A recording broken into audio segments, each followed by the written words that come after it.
Welcome back, Matt. Wonderful job today. Thank you, sir. Thanks for sharing that.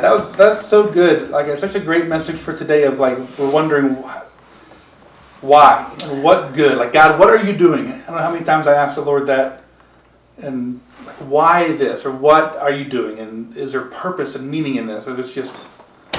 Yeah, and I think it's a lesson that is hard to understand in the midst of any sort of trial, any sort of hardship. When we're in the middle of it, it's really hard to understand what the Lord is doing. It's always in hindsight that we're able to look back and see how He has progressed, grown us, sanctified us, and so, I hope that we're able. I pray that the Lord gives us the grace to see that He is working and moving in our lives, even in the midst of this COVID-19 craziness that we're in, because He is. And I hope that we are able to cling to that and really position our hearts to receive it.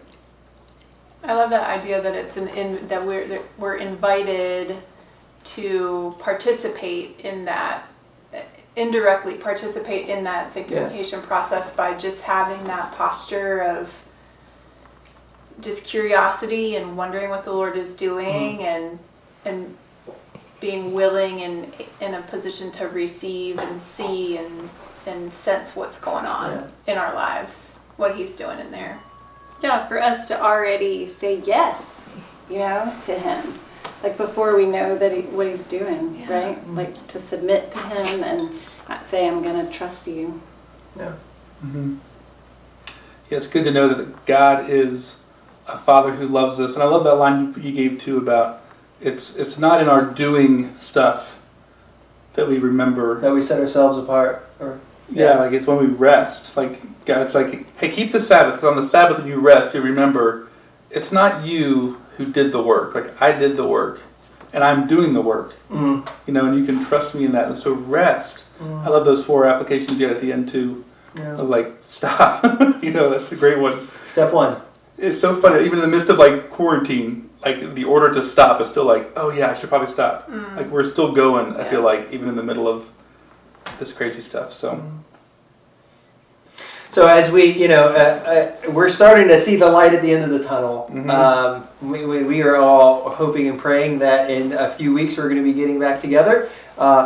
In this time, as we start to progress forward, I think that we're going to start to be able to really see and process through what the Lord is doing. So just, let's all keep an eye out for what the Lord is working, how He was changing our hearts, how He was growing us, how He is shaping us individually and also collectively, because He is. Yeah. So folks, wherever you're at, I hope you remember what Mike just said, that the Lord loves you and He is doing something that whatever we're going through, whether COVID-19 or other stuff, it is not meaningless. Yeah. And He sees you and He loves you and He's doing something. Like Matt said too, you may have heard by now, we're not going to meet this Sunday. We're meeting this Sunday right now, not meeting next Sunday. We're going to meet in a few weeks together, hopefully back at the middle school. But in the meantime, keep gathering together in your small groups. And if you're not in a small group still, that's wide open. Give us a call at the church office or shoot us an email. We'd love to get you plugged into some folks who are on this journey with you. So please do that, and we'll keep rallying around each other. Also, as usual, the worship playlist is down below, and the Kids Corner has the crafts and the fun kids videos. So if you got kids, do that. It's super fun. That's all we got. All right. Love you guys. We'll see you next week right here.